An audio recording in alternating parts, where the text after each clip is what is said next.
أعوذ بالله من الشيطان الرجيم. بسم الله الرحمن الرحيم. الذين ينفقون أموالهم بالليل والنهار سرا وعلانية فلهم أجرهم عند ربهم ولا خوف عليهم ولا هم يحزنون. الذين يأكلون الربا لا يقومون إلا كما يقوم الذي يتخبطه الشيطان من المس ذلك بأنهم قالوا إنما البيع مثل الربا وأحل الله البيع وحرم الربا فمن جاءه موعظة من ربه فانتهى فله ما سلف وأمره إلى الله ومن عاد فأولئك أصحاب النار هم فيها خالدون. يمحق الله الربا ويربي الصدقات والله لا يحب كل كفار أثيم. إن الذين آمنوا وعملوا الصالحات وأقاموا الصلاة وآتوا الزكاة لهم أجرهم عند ربهم ولا خوف عليهم ولا هم يحزنون. يا أيها الذين آمنوا اتقوا الله وذروا ما بقي من الربا إن كنتم مؤمنين فإن لم تفعلوا فأذنوا بحرب من الله ورسوله وإن تبتم فلكم رؤوس أموالكم لا تظلمون ولا تظلمون. وإن كان ذو عسرة فنظرة إلى ميسرة وأن تصدقوا خير لكم إن كنتم تعلمون. واتقوا يوما ترجعون فيه إلى الله ثم توفى كل نفس ما كسبت وهم لا يظلمون. جو لوگ اپنے مالوں کو دن رات چھپے کھلے خرچ کرتے ہیں ان کے لیے ان کے رب تعالیٰ کے پاس اجر ہے اور نہ انہیں خوف ہے نہ غمگینی. سود خور لوگ نہ کھڑے ہوں گے مگر اسی طرح جس طرح وہ کھڑا ہوتا ہے جسے شیطان چھو کر خبتی بنا دے. یہ اس لیے کہ یہ کہا کرتے تھے کہ تجارت بھی تو سود ہی کی طرح ہے، حالانکہ اللہ تعالیٰ نے تجارت کو حلال کیا اور سود کو حرام. جو شخص اپنے پاس آئی ہوئی اللہ تعالیٰ کی نصیحت سن کر رک گیا اس کے لیے وہ ہے جو گزرا اور اس کا معاملہ اللہ تعالیٰ کی طرف ہے، اور جو پھر دوبارہ حرام کی طرف لوٹا وہ جہنمی ہے. ایسے لوگ ہمیشہ ہی اس میں رہیں گے. اللہ تعالیٰ سود کو مٹاتا ہے اور صدقہ کو بڑھاتا ہے اور اللہ تعالیٰ کسی ناشکرے اور گنہگار سے محبت نہیں کرتا. بے شک جو لوگ ایمان کے ساتھ سنت کے مطابق نیک کام کرتے ہیں، نمازوں کو قائم کرتے ہیں اور زکوٰۃ ادا کرتے ہیں، ان کا اجر ان کے رب تعالیٰ کے پاس ہے. ان پر نہ تو کوئی خوف ہے نہ اداسی اور غم. اے ایمان والو، اللہ تعالیٰ سے ڈرو اور جو سود باقی رہ گیا ہے وہ چھوڑ دو اگر تم سچ مچ ایمان والے ہو، اور اگر ایسا نہیں کرتے تو اللہ تعالیٰ سے اور اس کے رسول سے لڑنے کے لیے تیار ہو جاؤ. ہاں اگر توبہ کر لو تو تمہارا اصل مال تمہارا ہی ہے. نہ تم ظلم کرو نہ تم پر ظلم کیا جائے، اور اگر کوئی تنگی والا ہو تو اسے آسانی تک مہلت دینی چاہیے. اور صدقہ کرو تو تمہارے لیے بہت ہی بہتر ہے، اور اگر تم میں علم ہو.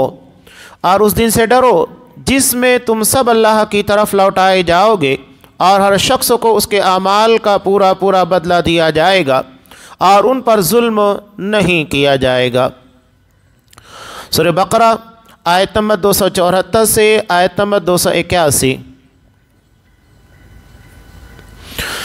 محترم سامعین، عزیز ماں اور بہنوں، اس سے قبل صدقہ و خیرات سے متعلق اللہ تبارک و تعالیٰ نے ان لوگوں کی مذمت بیان کی جو ریاکاری اور دکھاوے کے لیے خرچ کرتے. اب یہاں اللہ ان لوگوں کی تعریف کر رہا ہے جو صدقہ و خیرات اللہ کی رضا کے لیے کرتے ہیں.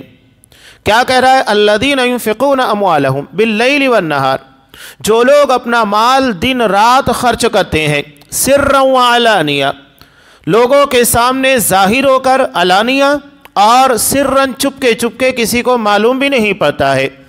فلہم اجرہم عند ربہم، تو ان لوگوں کے لیے ان کا اجر اللہ کے پاس ہے۔ ولا خوف علیہم ولا هم یحزنون، اور ان لوگوں کے پر کوئی خوف اور کوئی غم نہیں ہوگا۔ یہ صدقہ و خیرات کی فضیلت ہے، چاہے بندہ اعلانیہ لوگوں کو دکھا کر کرے یا چپکے چپکے، شرط یہ ہے کہ اس کے دل میں ریاکاری کا جذبہ نہیں ہونا چاہیے۔ تو آدمی اگر لوگوں کے سامنے بھی خرچ کرے گا کوئی مسئلہ نہیں، اللہ کے ہاں گرفت میں نہیں آئے گا۔ تو یہ بہت اہم چیز تھی جو قرآن مجید نے بیان کی۔ اب یہاں چونکہ مال کا تذکرہ چل رہا ہے، مال میں ناجائز طریقے میں ایک بڑا طریقہ سود کا ہے۔ سود کا مطلب کیا ہوتا ہے؟ سود کا مطلب یہ ہوتا ہے کہ آپ نے مثال کے طور پر کسی شخص کو 1 لاکھ روپے ایک متعینہ مدت کے لیے قرض دیا، مثال کے طور پر 1 مہینے کے لیے، 2 مہینے کے لیے، 3 مہینہ جو بھی ہو، اور اس میں یہ طے کر دیا کہ 1 لاکھ کے پر تمہیں 5,000 6,000 7,000 روپے مجھے بڑھا کر دینا ہوگا، یہی قرض ہے۔ نبی کریم صلی اللہ علیہ وسلم کی ایک روایت جو حضرت علی رضی اللہ تعالیٰ عنہ سے مروی ہے، حسن درجے کی ہے، یہ سود کی تعریف کو سب سے بہترین انداز سے بیان کرتی ہے۔ آپ صلی اللہ علیہ وسلم نے ارشاد فرمایا، کل قرض جر منفعتا فہو ربا، ہر وہ قرض جو فائدہ لے کر آئے وہ سود ہے، ہر وہ قرض جو فائدہ لے کر آئے وہ سود ہے۔ یہ قاعدہ کلیہ ہے سود سے متعلق۔ اگر کوئی شخص کسی کو 1 لاکھ 2 لاکھ روپے یا جو بھی رقم دیتا ہے وہ طے نہیں کرتا ہے، لیکن دینے والا اپنی مرضی سے کچھ نہ کچھ دے دیتا ہے، اور یہ لینے والے کو بھی معلوم ہے کہ ہاں یہ مجھے بڑھا کر دے گا، تو یہ سود ہے۔ آپ قرض کے بدلے میں ایک فائدہ اٹھا رہے ہیں، اسی کو سود سے تعبیر کیا جاتا ہے۔ آج اگر آپ دیکھیں گے تو ایک بڑا فتنہ مسلمانوں کے لیے سود کا بنا ہوا ہے۔ کیوں؟ اس لیے کہ اغیار نے باقاعدہ ایسا سسٹم لانچ کیا ہے جس میں مسلمانوں کو سود کے اندر ملوث کیا جائے۔ آپ اگر سرکار سے لون لیں گے، قرض لیں گے، وہاں پر آپ کو سود دینا ہوگا۔ آپ کے سامنے ایسی اسکیمیں لا کر رکھ دی گئی ہیں، آپ کو سود دینا ہوگا، اس کے بغیر آپ اسکیموں سے فائدہ نہیں اٹھا سکتے۔ تو باقاعدہ گھیرا بندی کی جا رہی ہے مسلمانوں کی۔ اس لیے اسلام نے ہمارے لیے جو سب سے بہترین راستہ رکھا وہ زکوٰۃ اور صدقات کا ہے۔ یہ ہمارا فائنانس اتنا مضبوط کر دیتا ہے کہ ہمیں اغیار کی ضرورت ہی نہیں رہتی ہے، بلکہ بہت ساری جگہوں کے پر آپ دیکھیے جب مسلمانوں نے کوشش کی غیر سودی بینکوں کو لانچ کرنے کی، اس کا فائدہ یہ ہوا کہ غیر مسلم بھی اس سے مستفید ہو رہے ہیں۔ انہیں بھی سمجھ میں آ رہا ہے کہ غیر سودی بینکوں کا جو فائدہ ہے یہ اپنی جگہ کے پر سب سے زیادہ ہے۔ آج آپ دیکھ لیے جہاں جہاں سعودی عرب وغیرہ کے اندر دیکھیے غیر سودی بینکوں کو لانچ کیا گیا اسلامی طرز کے پر، اس کا فائدہ لوگوں کے سامنے ہے۔ اللہ نے صاف کہا کہ اسلام کے احکام، اس کے طور طریقوں میں برکت ہے، اور اسلام سے ہٹ کر جو بھی طریقہ اختیار کیا جائے گا، خاص طور سے سود کے بارے میں اللہ نے کیا کہا؟ یمحق اللہ الربا، اللہ سود کو مٹاتا ہے۔ سود سے کبھی بڑھاوا نہیں ہوگا۔ بظاہر لگتا ہے کہ اس سے فائدہ ہوگا، لیکن حقیقت یہ ہے کہ اس سے فائدہ نہیں ہوگا۔ اللہ جب کہہ رہا ہے کہ اس سے فائدہ نہیں ہوگا تو دنیا کی کون سی طاقت ہے جو اس سے فائدہ نکال کر دکھائے؟ اللہ نے کہہ دیا میں اس کو مٹاؤں گا تو دنیا کی کوئی طاقت اس کو بڑھا نہیں سکتی۔ اللہ اس کو ختم کر رہا ہے، کوئی اس کو آگے نہیں بڑھا سکتا۔ اللہ نے حلال تجارت کے اندر برکت دی ہے۔ آج آپ دیکھیے اسلامی بینکنگ، یعنی وہ طریقہ اسلام نے جو سکھایا ہے بینکنگ کا، یہ آج یورپ ہے اور دیگر جگہوں کے پر بھی لانچ ہو رہا ہے، بلکہ ہندوستان کے اندر بھی اس کو اہمیت دی جانے لگی ہے۔ کیوں؟ اس لیے کہ اللہ نے اس میں برکت رکھی ہے، کسی کا نقصان نہیں ہے۔ جبکہ سودی طرز کے بینکوں کے پر جسے یہودیوں نے لانچ کیا ہے، سوائے نقصان کے کچھ بھی نہیں، کوئی فائدہ نہیں، بلکہ ایک بہت بڑا نقصان جو ہوتا ہے انسان کا انسانیت دکھانا، ہمدردی کا مظاہرہ کرنا، یہ ختم ہو جاتا ہے۔ قرض دینے سے انسانیت بڑھتی ہے، لوگوں کے کام آنے سے انسانیت بڑھتی ہے، تعلقات مضبوط ہوتے ہیں، جبکہ سود کی بنیاد پر رشتے کٹتے ہیں۔ اب آپ کے ساتھ کوئی دوست رہتا ہے، بڑا پریشان ہے، یا اسے مثال کے طور کے پر کسی جگہ کے پر اپنی شاپ ڈالنے کے لیے، کاروبار ڈالنے کے لیے پیسے کی ضرورت ہے، آپ کے پاس پیسہ ہے، آپ اپنے دوست کو نہیں دو گے، یا آپ کا بھائی ہے، رشتہ دار ہے، نہیں دو گے، کیوں؟ آپ کو پتا ہے کہ اس کو دوں گا، سود کیسے لوں گا؟ اور سود دینے کا انسان کے ذہن و دماغ کے اندر جب مزاج بن جاتا ہے تو وہ یہ دیکھتا ہے کہاں میں پیسہ انویسٹ کروں گا، قرض دوں گا تو اس کی بنیاد کے پر مجھے فائدہ ملے گا۔ اب وہ وہاں پر رشتے نہیں دیکھے گا، تعلقات نہیں دیکھے گا، وہ صرف دیکھے گا مجھے فائدہ کہاں ہے۔ آپ کو یہ جان کر حیرت ہوگی کہ جنگ عظیم دوم جو 1945 تک چلی تھی، بہت بڑی جنگ تھی، اس میں انگلینڈ یہ امریکہ کا حلیف تھا، مددگار تھا۔ اب جنگ کے خاتمے کے بعد انگلینڈ کے پاس روپیوں کی کمی ہو گئی، مالی بحران کا شکار ہو گیا، تو اس نے اپنے قریبی دوست امریکہ کو کہا مجھے قرض کی ضرورت ہے، تو کہا کہ ٹھیک ہے آپ کو قرض مل جائے گا۔ قرض دینے کے وقت امریکہ نے کیا کہا؟ اس وقت انگلینڈ کا جو وزیر اعظم تھا، پنت پردھان، یہ چرچل تھا، تو امریکہ نے اس سے کیا کہا؟ ہم آپ کو اتنے ہی شرح سود کے پر قرض دیں گے جتنا دوسروں کو دیتے ہیں۔ چرچل رو پڑا، کہا کہ ہم نے اپنے آدمیوں کو تمہارے لیے مروایا، دشمنوں کے مقابلے میں ہم نے اپنا سب کچھ لگایا، اس لیے کہ ہمارے اور تمہارے تعلقات تھے۔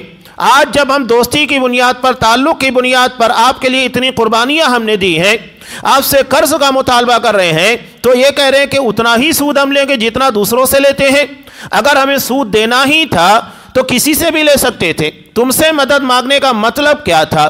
مدد مانگنے کا مطلب یہ تھا کہ تم ہمارا ساتھ دو گے، ہمیں بغیر سود کے پر قرض دو گے۔ یہ رشتوں کو کاٹ دینے والی چیز ہے، بہت خطرناک چیز ہے۔ اب یہاں اس ضمن میں کچھ روایتیں آپ دیکھیے، پہلے سود کے پر جو باتیں آگے آ رہی ہیں اس کے پر بات کرنے سے قبل نبی کریم صلی اللہ علیہ وسلم اس کے تعلق سے جو ارشاد فرماتے ہیں، آپ صلی اللہ علیہ وسلم نے ارشاد فرمایا، جیسا کہ مسلم کی روایت میں، لعن رسول اللہ صلی اللہ علیہ وسلم آکل الربا وموکلہ وشاہدیہ وقال ہم سوا۔ آپ صلی اللہ علیہ وسلم نے لعنت بھیجی ہے سود کھانے والے، کھلانے والے، یعنی لینے والا دینے والا، یہ دونوں لعنتی ہیں۔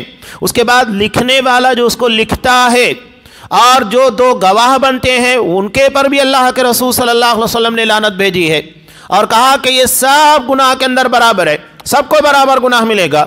ایسا نہیں ہے کہ صرف سود لینے والے کو زیادہ ملے گا، اگر کوئی گواہی دیتا ہے، لکھتا ہے تو اسے کم گناہ ملے گا، زیادہ اس کو سزا نہیں دی جائے گی، ایسا نہیں، سب کو برابر سزا ملنے والی ہے۔ اس کا مطلب یہ ہے کہ اس میں کہیں انوالو ہو ہی نہیں سکتے۔ اب یہاں پر بعض لوگ بہت حیرت ہوتی ہے، یہ کیا کہتے ہیں بلڈر وغیرہ، ٹھیک ہے آپ کو پیسے کی ضرورت ہے، ان لوگوں کا بینک سے اچھے تعلق ہوتے ہیں، مراسم ہوتے ہیں، مسلمانوں کو لے کر جاتے ہیں۔ یہ مسلمان بلڈر ایک مسلمان مجبور شخص کو، پریشان حال کو لے کر جاتا ہے بینک، ٹھیک ہے، اپنے توسط سے اسے قرض دلا دیتا ہے، لون دے دیتا ہے، اور اس کے بعد اسے تو دینا ہی ہے جو شرح سود پہلے سے متعین کر دی گئی ہے۔ یہ صرف اپنے مفاد کے لیے کہ یہ لون لے گا، اس کے پاس پیسہ آئے گا اور اس پیسے کو لے کر میں انویسٹ کروں گا، اس کا گھر بناؤں گا، مجھے فائدہ ہوگا، اپنے مفاد کے لیے دوسروں کو داؤں کے پر لگاتا ہے اور اسے لے جا کر سودی لین دین کے اندر ملوث کرتا ہے، تو یہ بھی مجرم ہے۔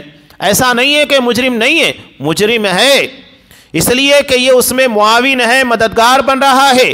ایک شخص کو سود نہیں دے، ایک آدمی کو قرض لینا ہے تو وہ سودی قرض دلواتا ہے تاکہ اس کے اندر جا کر پھنس جائے، اپنے مفاد کے لیے اسے لے جا کر پھنساتا ہے، یہ معاملہ ہے۔ تو آپ صلی اللہ علیہ وسلم نے سبھی کے تعلق سے کہا۔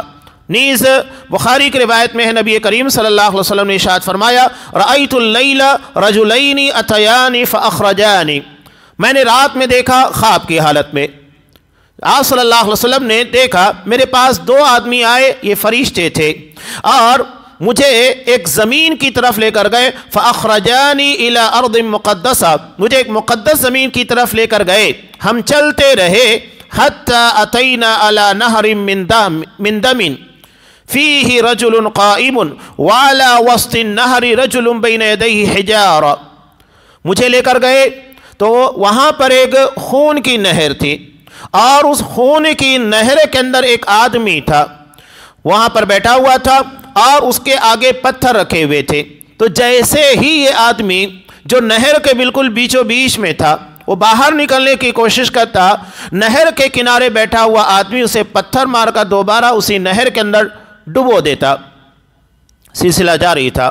اس کے بعد آپ صلی اللہ علیہ وسلم نے اس کے تعلق سے پوچھا یہ کون ہے؟ تو فرشتوں نے کیا جواب دیا؟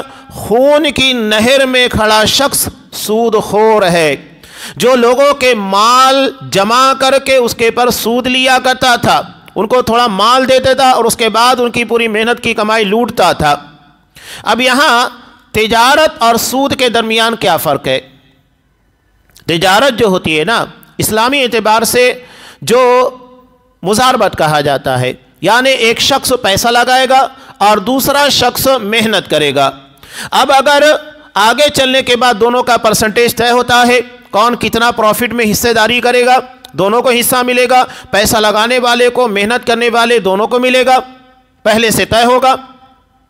لیکن اگر کسی طریقے سے تجارت میں نقصان ہوتا ہے تو ایسی صورت میں پیسہ لگانے والے کو نقصان اٹھانا ہوگا اور محنت کرنے والے کی محنت رائگا جائے گی، اسے محنت کا کچھ نہیں ملے گا، دونوں آدھا آدھا نقصان اٹھائیں گے، پیسے والا پیسے کا نقصان اٹھائے گا، محنت کرنے والا محنت کا نقصان اٹھائے گا، یہ شرعی اعتبار سے۔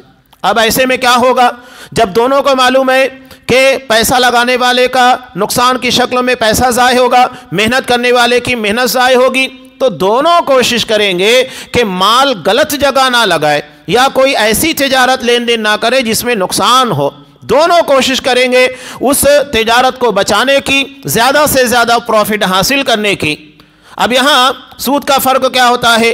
سود میں ہوتا یہ ہے ایک شخص نے پیسہ دے دیا 1 لاکھ 2 لاکھ روپے، اب یہ تو بیٹھا ہوا ہے، اب سامنے والا کتنا نقصان اٹھا رہا ہے کتنا فائدہ اٹھا رہا ہے اس کا کوئی مسئلہ نہیں، اسے تو اپنی متعینہ رقم ملنے والی ہے۔ اب وہ کتنا بھی فائدہ اٹھائے نقصان ہونے کی صورت میں کیا ہوتا ہے؟ جو جمع پونجی ہوتی ہے وہ بھی چلی جاتی ہے اور اس کے اوپر سے اسے سود بھی دینا ہوتا ہے، وہ کہاں سے لا کر دے گا؟ جو اصل مال تھا وہ بھی ضائع ہو گیا اور اس کے بعد سود بھی دینا ہے، وہ کہاں سے دے گا؟ یہ بڑا نقصان ہوتا ہے۔ یعنی ایک شخص صرف فائدہ اٹھاتا ہے اور دوسرا نقصان ہی نقصان اٹھاتا ہے۔ اسلام ایسے کسی کے تعلق سے نہیں کرتا کہ ایک کو فائدہ ہی فائدہ پہنچائے اور دوسرے کو نقصان پہنچائے۔ ایک اور اہم بات، اب آپ نے مثال کے طور پر کوئی کاروبار شروع کیا، بینک سے لون لے لیا یا کسی اور سے سودی قرض لے لیا، سودی قرض لینے کے بعد اب آپ کو معلوم ہے کہ مجھے 1 لاکھ روپے کے اوپر 5,000 6,000 7,000 دینا ہے، تو اب آپ کیا کریں گے؟ اپنے کاروبار میں سود کی اتنی رقم کو شامل کریں گے کہ مجھے اتنا بڑھا کر دینا ہے۔ تو جو چیز آپ مثال کے طور کے پر کوئی پروڈکٹ تیار کر رہے ہیں اور اسے آپ 10 روپے کا دینے والے ہیں تو سود کی وجہ سے آپ اسے 12 روپے کا دیں گے 13 روپے کا، کیوں؟ اس لیے کہ آپ کو معلوم ہے کہ مجھے سود بھی لوٹانا ہے۔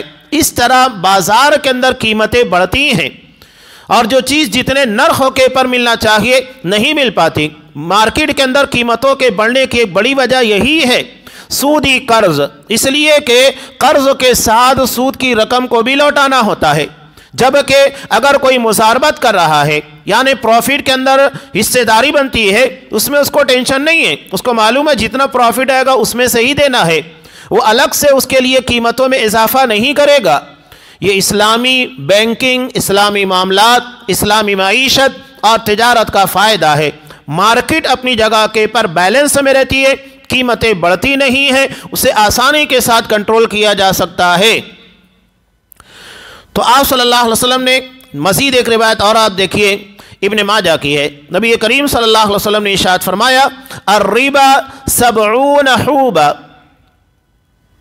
سود کے 70 گناہ ہیں، اور ایسرها ان ينكح الرجل امه، سب سے کمتر درجہ سود کا یہ ہے کہ بندہ اپنی ماں کے ساتھ زناکاری بدکاری کرے۔ اب بتائیے کہ اس حدیث کے آنے کے بعد کون شخص ہوگا جو سودی لین دین کے اندر ملوث ہو؟ اس کا ہلکا گناہ 70 میں سے بتایا گیا ہے اپنی ماں کے ساتھ بدکاری کرنا، جس کا تصور انسان نہیں کر سکتا۔ تو یہ اتنا خطرناک جرم ہے۔ نیز نبی کریم صلی اللہ علیہ وسلم جیسا کہ مسند احمد کی روایت میں ہے کہ شب معراج میں جب ہم 7ویں آسمان پر پہنچے تو میں نے کڑک اور بجلی کی آواز سنی، کڑک سنی اور بجلی دیکھی۔ اس کے بعد ہم ایسی قوم پر گزرے جن کے پیٹ بڑے بڑے مکانات کی طرح بڑھے ہوئے تھے اور ان میں سانپ بھرے ہوئے تھے جو باہر سے نظر آ رہے تھے۔ پیٹ کے اندر جو سانپ ہے وہ باہر سے نظر آ رہے تھے۔ میں نے جبرائیل امین علیہ السلام سے دریافت کیا یہ کون لوگ ہیں؟ تو کہا یہ سود خور ہیں۔ جس طرح وہ دنیا میں لوگوں کو تکلیف دیتے ہیں، لوگوں کی خون پسینے کی کمائی کو چوستے ہیں، اسی طرح آخرت میں ان لوگوں کے ساتھ معاملہ کیا جائے گا۔ اس سے سمجھ میں آتا ہے سود کی قباحت کیا ہے۔ اب آگے دیکھیے اللہ تبارک و تعالیٰ سود کے تعلق سے کیا کہتا ہے۔ یہ لوگوں کے نظریات اور اس کا رد ہے جو پیش کیا جا رہا ہے۔ الذین یأکلون الربا لا یقومون الا کما یقوم الذی یتخبط الشیطان من المس۔ آخرت میں سود خوری کرنے والے، لین دین کرنے والے کیسے کھڑے ہوں گے؟ ایسے جیسا کہ شیطان نے انہیں چھو کر خبتی پاگل بنا دیا ہے، اس حالت میں آخرت میں کھڑے ہوں گے۔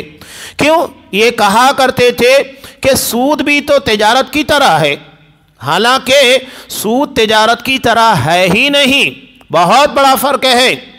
مال لگا دیتے ہیں، اس کے بعد صرف پروفٹ ہی پروفٹ لیتے ہیں، سودی رقم متعین ہوتی ہے، چاہے لینے والا نقصان اٹھائے فائدہ اٹھائے، اس سے ان کا کوئی لینا دینا نہیں۔ لیکن مضاربت میں فائدے میں دونوں شریک ہوتے ہیں، نقصان میں دونوں شریک ہوتے ہیں، ایک دوسرے کے ہمدرد بنتے ہیں، اس لیے کہ دونوں کا فائدہ اس تجارت کے ساتھ جڑا ہے، نقصان جڑا ہوا ہے، جبکہ سود کے اندر یہ ساری چیزیں نہیں پائی جاتی۔ وَأَحَلَّ اللَّهُ الْبَيْعَ وَحَرَّمَ الرِّبَا، اللہ نے لین دین تجارت کو حلال کیا ہے اور سود کو حرام کیا ہے۔ اب اللہ کی اس نصیحت کو آنے کے بعد جو باز آ جائے تو ٹھیک ہے، پہلے اس نے جو بھی لین دین کیا توبہ کرنے کی بنیاد پر اللہ معاف کر دے گا، لیکن آئندہ اسے ان ساری چیزوں سے علیحدگی اختیار کرنا ہے، دور رہنا ہے۔ وَمَنْ عَادَ، لیکن اگر کوئی شخص اس حرمت کو جاننے کے بعد، اللہ کے حکموں کے آنے کے بعد پھر وہی لین دین کرتا ہے تو اس کے بارے میں اللہ کہتا ہے فَأُولَٰئِکَ أَصْحَابُ النَّارِ، یہ جہنمی ہے۔ سوچئے کتنا سخت اللہ نے ان لوگوں کو تنبیہ کی کہ حکم کے معلوم ہونے کے بعد بھی۔ اب آج دیکھیے ہمارے یہاں کتنا بڑا مسئلہ ہے، سود کے بینکوں کے اندر کاروبار کرنے والے یا بینکوں کے اندر سروس کرنے والے، بینکوں سے جڑے ہوئے لوگ، یہ اپنی جیب کے اندر علماء کے فتوے لے کر گھومتے ہیں، دیکھو فلاں مفتی نے اس کو جائز کہا ہے، فلاں نے اس کو حلال کہا ہے۔ اتنی جسارت، نعوذ باللہ۔ قرآن جس کے بارے میں اتنا واضح پیغام دے رہا ہے، ہم اس کے تعلق سے ہیلا بہانہ کر کے علماء کے فتوے لے کر گھومتے ہیں، مفتیوں کے فتوے لے کر گھومتے ہیں، فلاں مفتی نے اس کو جائز کہا ہے۔ اور یہاں ایک بڑا شوشہ یہ بھی لوگوں نے چھوڑ دیا ہے کہ چونکہ ہندوستان یہ دارالاسلام نہیں ہے، یعنی یہاں پر اسلامی حکومت نہیں ہے، اس لیے یہاں پر سودی لین دین جائز ہے۔ کون کہتا ہے؟ کون حدیث کے اندر ہے؟ کس حدیث کے اندر ہے؟ قرآن مجید کی کس آیت کے اندر دلیل ہے؟ نہیں پیش کر سکتے۔ لیکن یہاں لوگوں نے ہیلا بہانہ اختیار کیا یہودیوں کی طرح، چونکہ یہاں اسلامی حکومت نہیں ہے لہذا لین دین کرو، سودی کوئی مسئلہ نہیں ہے، جبکہ یہ انتہائی سراسر غلط بات ہے۔ کتاب و سنت سے ایسی کوئی دلیل نہیں ملتی ہے۔ قرآن کہہ رہا وَمَنْ عَادَ کہ حکم کے معلوم ہونے کے بعد بھی اگر کوئی شخص سودی لین دین کرتا ہے تو یہ جہنمی ہے اور وہ اس میں ہمیشہ رہنے والے ہیں۔ اب دیکھیں قرآن کتنا واضح کہہ رہا ہے، یمحق اللہ الربا، اللہ سود کو مٹاتا ہے، ویربی الصدقات، اور صدقات کو بڑھاتا ہے۔ بظاہر انسان کو لگتا ہے کہ اگر میں کسی کو سودی قرض دوں گا 1 لاکھ روپے کے اوپر مجھے 5,000 6,000 7,000 8 10 12,000 روپے مجھے بڑھ کر ملیں گے، تو بظاہر لگ رہا ہے کہ سودی لین دین میں فائدہ ہے، اور صدقہ کرنے کا نقصان یہ ہے کہ میرا پیسہ جو تھا وہ کسی کے پاس چلا گیا تو کچھ ملنے والا نہیں ہے۔ انسان ظاہر کے پر نہ جائے، اللہ تبارک و تعالیٰ اسباب پیدا کرتا ہے کہ آپ اگر کسی کو صدقہ دیں گے بظاہر آپ کا مال کم ہو رہا ہے، جبکہ آپ صلی اللہ علیہ وسلم نے کہا صدقہ مال کو کم نہیں کرتا، اللہ ایسے اسباب پیدا کرے گا۔ ہو سکتا ہے کہ آپ کے پر آنے والی کوئی بڑی مصیبت اللہ اس کو ٹال دے، کوئی بڑی بیماری اس کو روک دے، کوئی بڑی آفت آنے والی تھی، بڑا نقصان آنے والا تھا تجارت میں، گھر بار کے پر اللہ اس کو ٹال دے۔ یعنی لاکھوں کا نقصان آپ کے چند روپیوں کے صدقے یا چند 100 روپے کا اللہ کی راہ میں مال دینے کی وجہ سے بڑے بڑے حادثات آپ کے روک لیے جائیں، تو یہ فائدہ نہیں تو اور کیا ہے۔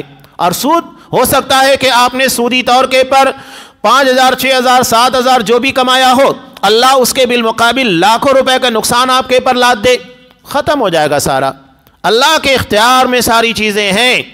ہمارا یقین، ہمارا اعتماد صرف اللہ تبارک و تعالیٰ پر ہے۔ جب اللہ کہہ رہا ہے کہ سود کو مٹائے گا تو مٹے گا، اور اللہ یہ کہہ رہا ہے کہ تمہارے لیے صدقات کے اندر اضافہ ہے، برکت ہے، تو یقیناً صدقہ کرنے سے برکت ہی ہوگی، نقصان نہیں ہوگا، یہ اللہ کا وعدہ ہے۔ واللہ لا يحب كل كفار اثیم، اور اللہ تعالیٰ کسی ناشکرے اور گنہگار کو پسند نہیں کرتا۔ یہ ناشکراپن ہے۔ اللہ جب کہہ رہا ہے کہ صدقات میں تمہارے لیے فائدہ رکھا گیا ہے تو پھر وہی راستہ اختیار کرو، ناشکری مت کرو، گناہ کا راستہ اختیار مت کرو، یقیناً اس میں تمہارے لیے نقصان ہی ہے۔ اسی لیے آگے اللہ نے ارشاد فرمایا، جو لوگ ایمان لائے، عمل صالح کرتے ہیں، نماز قائم کرتے ہیں، زکوٰۃ ادا کرتے ہیں، ان کا اجر اللہ کے پاس ہے۔ یعنی جو اللہ کے فرمان کے پر ایمان لانے کے بعد عملی طور کے پر وہ ساری چیزیں بجا لاتے ہیں۔ آگے اللہ کہہ رہا ہے سود سے متعلق، یا ایھا الذین آمنوا اتقوا اللہ، ایمان والو اللہ سے ڈرو، وذروا ما بقی من الربا، اور جو سودی لین دین رہ گیا اس کو چھوڑ دو، مت لو کسی سے سود۔ اگر تم نے کسی کو دے بھی دیا ہے سود کے پر قرض، اسے مت لو، جتنا تمہارا اصل رقم ہے وہی لو، باقی چیزیں مت لو۔ وَذَرُوا مَا بَقِيَ مِنَ الرِّبَا إِن كُنتُم مُؤْمِنِينَ، اور بقیہ جو سود کی باقی چیزیں ہیں وہ چھوڑ دو اگر تم اللہ کے پر ایمان و یقین رکھتے ہو۔ یہ صاف طور پر اللہ تبارک و تعالیٰ نے کہہ دیا۔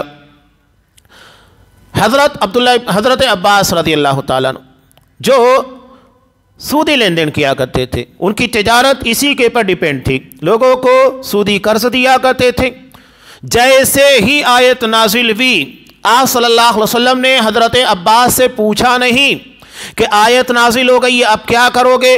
اللہ کے حکم کے آنے کے بعد مشورہ نہیں ہوتا ہے، عمل ہوتا ہے۔ ڈائریکٹ آپ صلی اللہ علیہ وسلم نے کہا، حضرت عباس رضی اللہ تعالیٰ عنہ سب سے پہلے اس سود کو میں کالعدم قرار دیتا ہوں۔ جتنی رقم انہوں نے دی ہے وہ اصل رقم ہی لیں گے، اور سودی رقم ان کو نہیں ملنے والی ہے۔ سب سے پہلے آپ صلی اللہ علیہ وسلم نے اپنے قریبی رشتہ دار حضرت عباس رضی اللہ تعالیٰ عنہ کے سود کو کالعدم قرار دیا۔ تو یہاں مشورے نہیں۔ بعض لوگ آ کر سوال کرتے ہیں، وہ بینکوں کے امپلائی ہیں، کام کرتے ہیں، سوال کرتے ہیں اب قرآن مجید کے اتنے واضح احکامات کے بعد آپ کیسے اس کے پر عمل کرتے ہو؟ ٹھیک ہے دیکھیں گے، کریں گے، کچھ نیا دیکھیں گے، اگر وہ مل جاتا ہے تو یہ چیز چھوڑ دیں گے۔ نہیں، پہلے آپ حرام کو ترک کیجئے، اس کے بعد دیکھیے کہ اللہ آپ کے لیے حلال راستے کیسے کھولے گا۔ یاد رکھیے اللہ کی رضا کے لیے جس حرام کو ہم چھوڑیں گے، اللہ حلال ذرائع ایسے طریقے سے دے گا جس کا تصور ہمیں نہیں ہوگا۔ وہ رزاق ہے، اور ہم پیدا ہونے سے پہلے ماں کے پیٹ پہ اپنا رزق لکھوا کر لائے ہیں، صرف محنت کرنا ہے، حلال طریقہ اختیار کرنا ہے، یقیناً اللہ تبارک و تعالی ہمیں حلال روزی دے گا۔ یہ ارادوں کے پر، نیتوں کے پر منحصر ہے۔ اگر ہماری نیت، ہمارا ارادہ ہی نہیں ہے حرام کو چھوڑنے کا، تو اللہ کہاں سے ہمارے لیے اسباب پیدا کرے گا؟ تو صاف اللہ نے کہا جو باقی رہ گیا ہے اسے چھوڑ دو، یہ اللہ کا حکم ہے اگر تم مومن ہو۔ اور اس کے بعد اللہ کتنے سخت تہدیدی انداز میں کہہ رہا ہے، بہت سخت وارننگ آگے دی جا رہی ہے۔ کہا کہ فَإِن لَمْ تَفْعَلُوا، اگر تم ایسا نہیں کرتے، یعنی سودی لین دین نہیں چھوڑتے ہو، فَأْذَنُوا بِحَرْبٍ مِّنَ اللَّهِ وَرَسُولِهِ، تو اللہ اور اس کے رسول کے خلاف اعلان جنگ ہے۔ بتائیے کتنا سخت حکم ہے۔ کوئی ہے جو اللہ اور اس کے رسول سے لڑ سکے، جیت سکے؟ ناممکن چیز ہے، تصور نہیں کیا جا سکتا کہ کوئی اللہ سے یا اس کے رسول سے لڑ پائے گا۔ لیکن قرآن کہہ رہا ہے کہ اللہ اور اس کے رسول کے خلاف اعلان جنگ کر رہے ہو اگر تم سودی لین دین ترک نہیں کرتے۔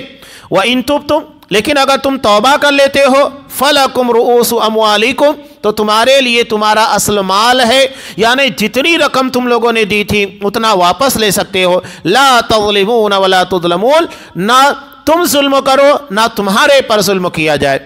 دونوں طریقے سے قرآن مجید نے ہر کسی کو محفوظ رکھا ہے۔ اس ضمن میں ایک واقعہ حضرت امام مالک رحمۃ اللہ علیہ کا، ایک شخص نے اپنی بیوی کو طلاق دیا، شرطیہ طلاق۔ کیا طلاق دیا تھا؟ اصل میں واقعہ یہ ہے کہ اس نے ایک آدمی کو دیکھا جو شراب پینے کے بعد، ڈرنکنگ کرنے کے بعد چاند کو پکڑنے کی کوشش کر رہا تھا۔ تو اس نے کہا کہ شراب تو بڑی خراب چیز ہے۔ کہا کہ اگر شراب سے بڑا کوئی گناہ ہے تو میری بیوی کو طلاق، یعنی شراب سب سے بڑا گناہ ہے شرک کے بعد۔ وہ حضرت امام مالک رحمۃ اللہ علیہ کے پاس آیا، کہا کہ میں نے طلاق تو دے دی ہے، شرطیہ طلاق ہوتی ہے۔ شرطیہ طلاق کا مطلب یہ ہوتا ہے شرط اگر پائی گئی تو طلاق ہوگا۔ مثال کے طور پر اگر کسی شخص نے اپنی بیوی سے کہا کہ اگر تو اپنے بھائی کے یہاں پر جائے گی، مارکیٹ جائے گی یا فلاں جگہ جائے گی تو تجھ کو طلاق، تو یہ شرطیہ طلاق ہے۔ جیسے ہی وہ اپنے بھائی کے یہاں جائے گی یا جس جگہ شوہر نے منع کیا جائے گی، طلاق واقع ہو جائے گی۔ وہ نہیں جائے گی، طلاق واقع نہیں ہوگی۔ یہ شرطیہ طلاق ہوتی ہے۔ تو اس نے طلاق دے دیا۔ حضرت امام مالک رحمۃ اللہ علیہ نے کہا کہ ٹھیک ہے، میں تمہارے مسئلے کے بارے میں غور فکر کروں گا۔ اور اس کے بعد انہوں نے ایک لمبی مدت قرآن و حدیث کے دلائل کا مطالعہ کیا اور اس کے بعد اس کو بلایا۔ یہ ہمارے علماء تھے، جواب دینے سے پہلے بہت غور و فکر کیا کرتے تھے۔ حضرت عبداللہ ابن مسعود رضی اللہ تعالیٰ عنہ کہتے ہیں اگر کوئی ہم سے حلال و حرام کے بارے میں فتویٰ پوچھتا تو ہمارے رونگٹے کھڑے ہو جاتے تھے کہ کہیں ہم غلطی نہ کر بیٹھیں۔ بہت اہم مدعا ہوتا ہے، مسئلہ ہوتا ہے، اللہ کے دین، اللہ کی شریعت کو بیان کرنا یہ آسان بات نہیں ہے۔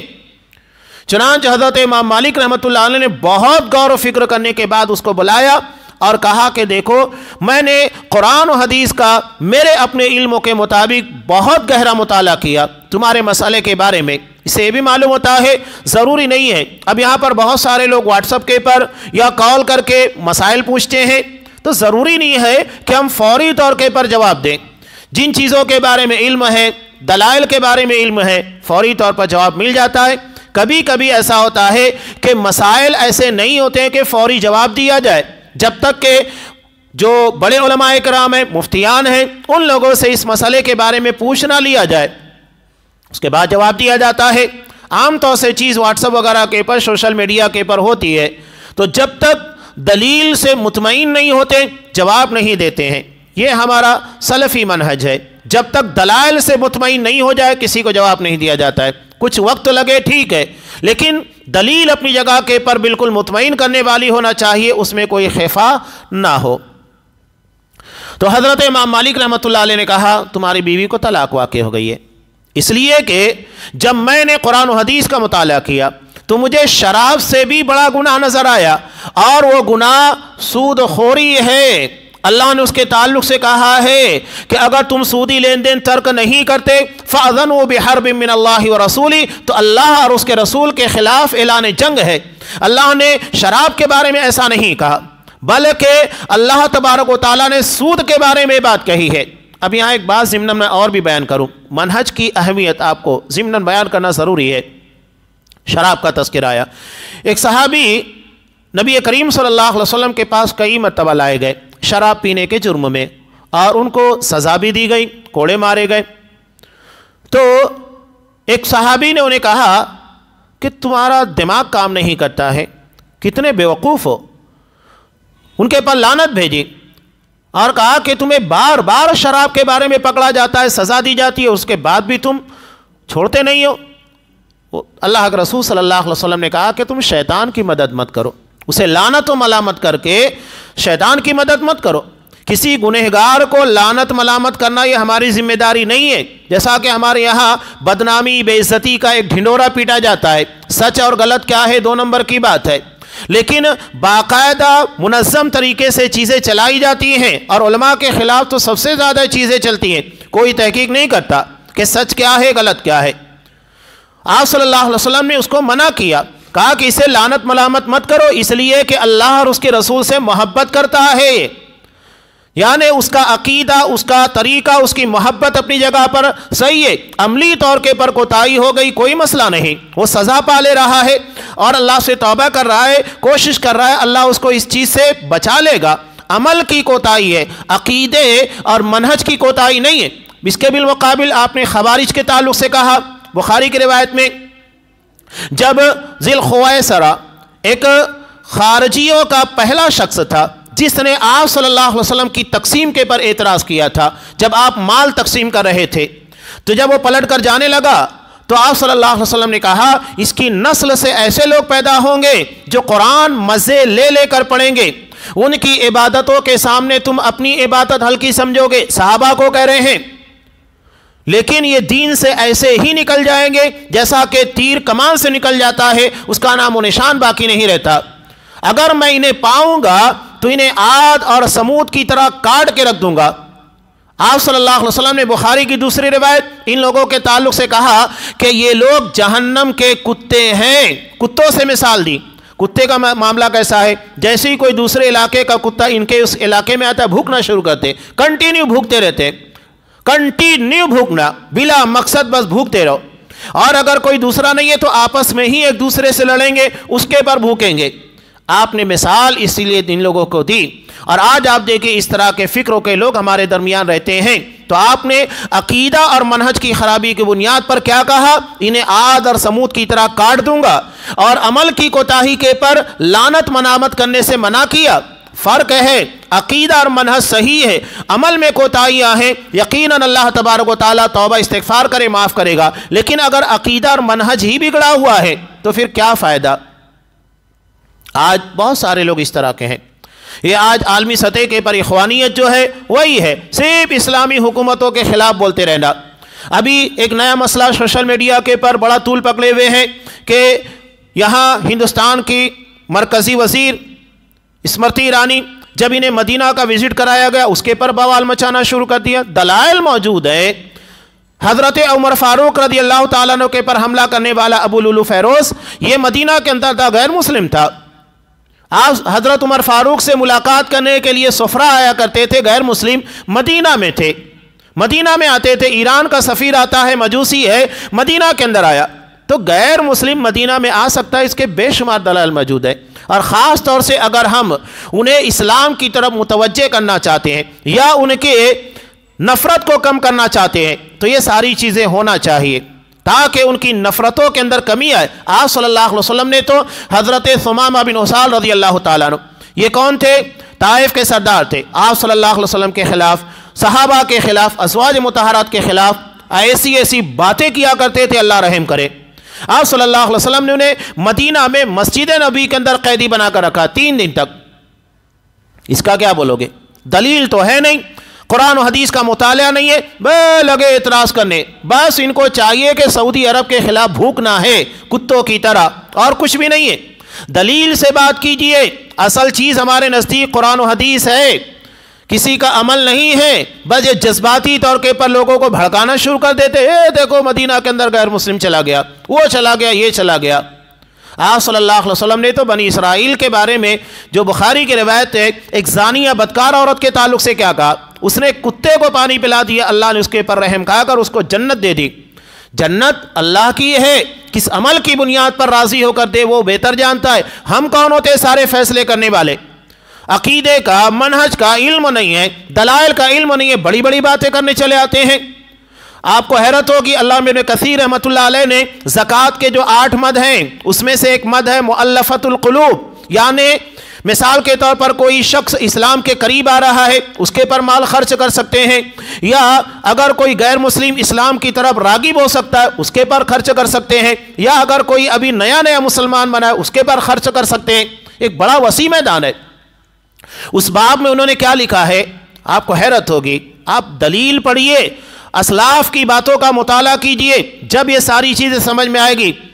کہا کہ اگر کوئی ایسی حکومت ہے جو مسلمانوں پر ظلم کرتی ہے، جس کے زیر نگی مسلمان رہتے ہیں، کم تعداد میں ہیں، اور ان کے پر ظلم کرتی ہے، زیادتی کرتی ہے، اگر وہاں کے حکمراں کو زکوٰۃ دینے کے بعد، زکوٰۃ کے اندر سے جو فنڈ ہے دینے کے بعد ممکن ہے کہ مسلمانوں کے پر ظلم و ستم میں کمی کر دے تو زکوٰۃ میں سے ایسی حکومت کو پیسہ دینا چاہیے تاکہ وہ مسلمانوں کے پر ظلم میں کمی کرے یا ظلم کو روک دے۔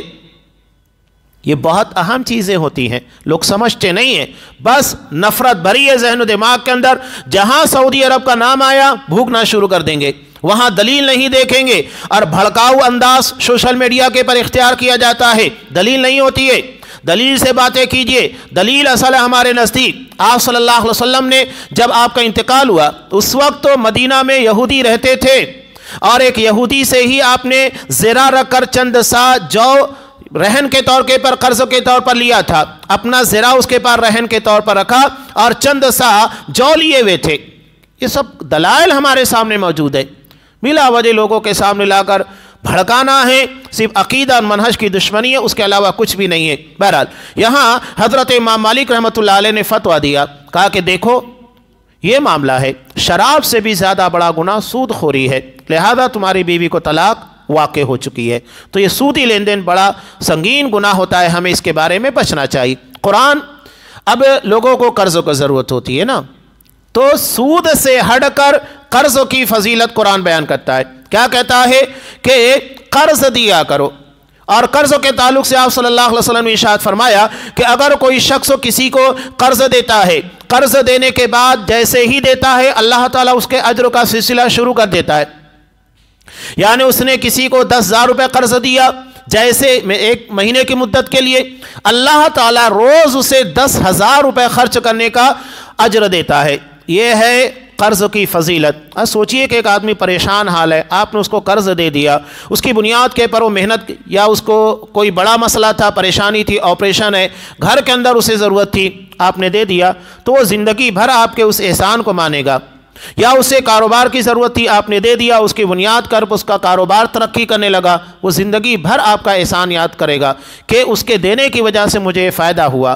تو انسان کو ہمدردی کی بنیاد پر جوڑتا ہے اسلام، یہ نہیں کہ نفرت کو بڑھا کر ایک دوسرے کو علیحدہ کرتا ہے۔ سود رشتوں کو کاٹتا ہے، اور اسلام صدقات و خیرات کے ذریعے، قرض کے ذریعے رشتوں کو مضبوط کرتا ہے، یہی اسلام کی خوبی ہے۔ اور اس کے بعد اگر کوئی وقت کے پر قرض نہ ادا کر سکے، پریشان ہو، تو قرآن کہتا ہے کہ فَنَظِرَةٌ إِلَىٰ مَيْسَرَةٍ، اسے آسانی کے ساتھ قرض ادا کر سکے اتنی مہلت دینا چاہیے۔ اور اس کے بعد قرآن یہ بھی کہتا ہے وَأَن تَصَدَّقُوا، تمہیں لگتا ہے کہ جس کو میں نے قرض دیا ہے اور تمہاری مالی پوزیشن اچھی ہے تو ایک کام کرو، اس کا قرض نہ لیتے ہوئے صدقہ کر دو، اس کو معاف کر دو۔ وَأَن تَصَدَّقُوا خَيْرٌ لَكُمْ، یہ تمہارے لیے زیادہ بہتر اگر تم جانتے ہو۔